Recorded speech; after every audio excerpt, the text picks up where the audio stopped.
we can always blame the system and everything, but Kobbie needs to look at himself. Yeah, I agree. I said that. Bro. He might be one of our most talented players recently from the academy. Don't get me wrong, but the guy can't even jog or run more than 10 minutes. Do you get it? Man's blowing after 10 minutes. Yeah, but I disagree with that, man. We need to find out what the causation of that is. What's going on for him? He's probably doing what I'm doing. He's probably stress eating, bro. No. I'm sorry, man. What he's doing. I'm sorry, yeah, but no. Look, I'm all for letting players do what they need to do when they're young, yeah. Garnacho, we crash it on Garnacho. Kobbie's a good footballer, but he needs to have a good look at himself as well, you know, because we love talking about stuff like work rate, certain little habits and stuff like that. If you know that, okay, hold on a minute. If you know this guy's not mobile, if you know this guy is not the best off the ball, yeah, and then you're putting him in the midfield, yeah, that you can clearly see we're not keeping the ball, we're not proactive enough. If you're seeing these problems, yeah, and you don't act accordingly, what happens then? Yeah, but the problem that Cass is highlighting is he's getting less and less mobile. Exactly. Yeah, but the thing is, though, we knew that.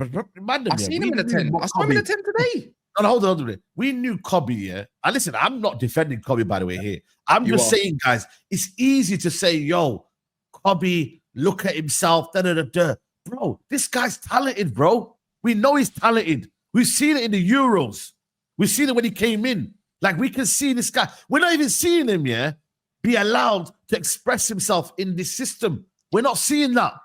What are you telling me? All of a sudden, your skills as a footballer become rubbish overnight? Come on, man. You know what I'm afraid of, Saeed, and I really hope it's not the case. But I think he's enjoying life a bit too much. He's enjoying the gym a bit too much. He bulked up, and it's normal for a young lad that gets that money, that gets that level of fame and that level of recognition, especially when you're a good footballer and an international footballer as well. Like, it's easy to put on muscle. It's easy, and we've seen that with Lukaku, we've seen that with Pogba, we've seen that with Donny van de Beek. He's not being counseled well enough. He's not. I don't think he's surrounded by people that are actually making good decisions or good calls or good for him. And so that's why he needs to. He was not the most athletic, fine, but he's worse, and that is not okay because he's not 28 or 30. He's 20.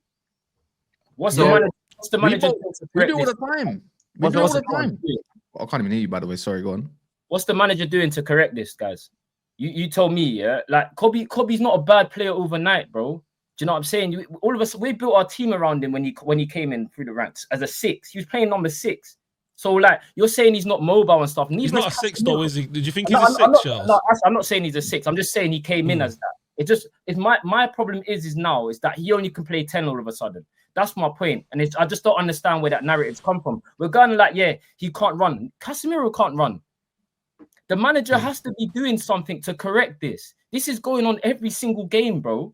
Yeah, but a manager can't always just improve a player's ability or whatever it may be. You allow them to thrive then in the system. I hear it. Look better than what they are, maybe. Yeah, I hear it, but how many times have we seen talented players over the years look so good for their first year and then they just go a little bit more like they just fizzle out. It could be just one of those things. The thing is, yeah, with us lot, we're so used to watching rubbish, and as soon as we see a little bit of talent come through, we get gassed and a bit too gassed. Saying that.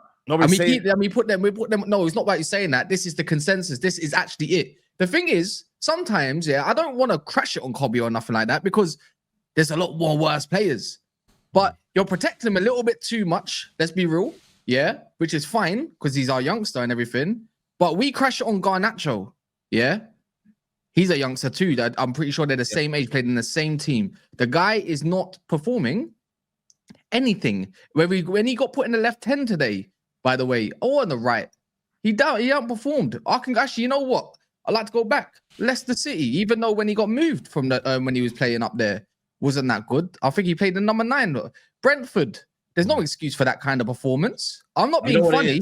People say he's on a 4-3-3. I'm sorry.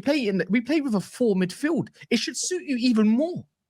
If anything, you've got legs around you. You know when the gaps are so big. Go on then, Charles. One more thing as well, yeah. You keep saying about this whole Kobbie thing there. Listen, at the end of the day, bro, the manager has to find a solution for this, man. it just don't make sense to me. We're deflecting too much. You're saying about Kobbie. Why is he a yo-yo? Why is he in and out of the team then? He goes from right 10 to left 10 to centre mid to false 9. You gotta nail down a position. What you say is different. Garnacho's playing every single week. Kobbie's so it's like there's got to be, the manager has to find some consistency. I'm not going in on Kobbie, bro. This is more about the manager for me. 100%. This is more about the squad. I'll be honest. The thing is, I said this before on your channel, by the way, yeah? The thing is, he's turning more and more and more into someone that looks more like a luxury player than just a player that you need every time. You need so much. You need this person, and this person so he can thrive. So the thing is, United need to work out themselves as an institution. Who are you building around? Because when I saw us say, oh, we need to build better players around Bruno, that was disgusting. You either have to build around Kobbie or find someone else to do it. Which one is it? Because this is it. Right now, guys. Yeah, we're not building around anyone. Right now, nobody's thriving. How about that? Nobody's improving. Nobody's getting better. In this team right now, nobody's getting better. Forget Kobbie. Yeah. Nobody in this team is getting better. We're just seeing individual brilliances win us games.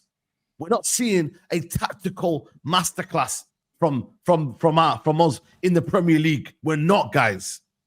That's the bigger question. We are not blowing teams away by the brilliance of the manager. We might do it in certain aspects, maybe against Man City and Arsenal, where we could have done better here and there. But listen, I would rather, like I said to you, for me, I will see more in the manager against these lesser teams, yeah, than against the big teams. The big teams, Man United always turn up. The smaller teams is where United have struggled in most seasons. And I'm looking at us year after year. This season, back-to-back losses now. After how many teams? Now West Ham, back-to-back losses. Today, the manager had no idea how to beat West Ham. That is concerning. He doesn't have an idea to beat no. Who did we play last week? Brentford. That is concerning. There's so many things about us that's concerning. And without going to extremes, we need to hold the manager, the players, everyone accountable. No, but that's easy though. That's so easy though, because the thing is, yeah, I agree. To be fair, even I'm at a part where I'm in this zone where it's like, brother, maybe you're just not that good. I'll be real. Like maybe you talk a good, maybe you just talk a good game. That's it. You talk a very good game. Maybe you're better than what you are. But at the same time, if we want to use West Ham today, brother, Højlund, brother, you got look at our chances that we missed, and look at the chances we conceded. Which chances did he miss? Which chance did he miss? What Højlund needs to be putting at the back of the damn net. Areola turned into, what was it back in the day? Was it Nick Pope when he was at Burnley or so? No, he wasn't. Which chance is this one? We had like two chances. Had two clear chances. Højlund had two clear chances. The one where Ahmad fed him through. Ahmad fed him through, and then the one where he was like 2 yards out, and he makes the save. Do you know what I mean? He had two clear cut chances. There was a header that we missed, complete easy header down the middle. Even you can even say even his first chance, a competent striker dinks the keeper. Yeah, but that one there, he's never gonna score that one, man. It's more than that. We had one that Ahmad put him through. He's talking about. We had enough opportunity to smash West Ham. You think that over the keeper? Let me say over the keeper, Saeed. You think that over the top. Do you know what I mean? That's what you do with that. Or guess what? Even when you look at his running, he takes like a whole second to react. Why? My thing again is, even Brentford, it always comes down to silly individual mistakes. And sometimes, as much as I want to I'm ready to crash on this manager, by the way. I am so ready. Yeah. But at the same time, today, did you see the way Maguire got skipped? We conceded from that, by the way. Did you see how he got skipped? By Kudus. Yeah.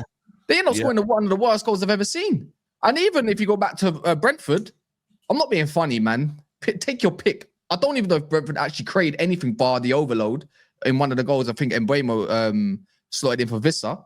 Other than that, we gave them all their goals.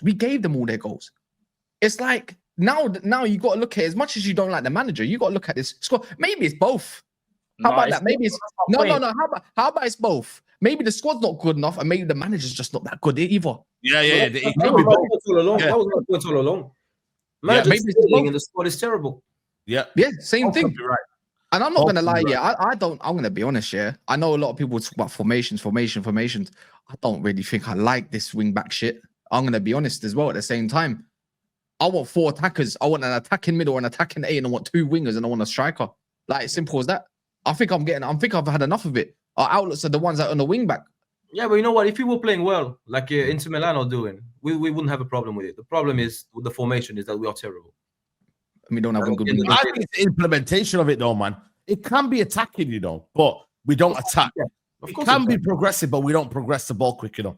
It can be, if you change a few personnel here and there, you can make this team a better team. But the problem is, though, we don't do that.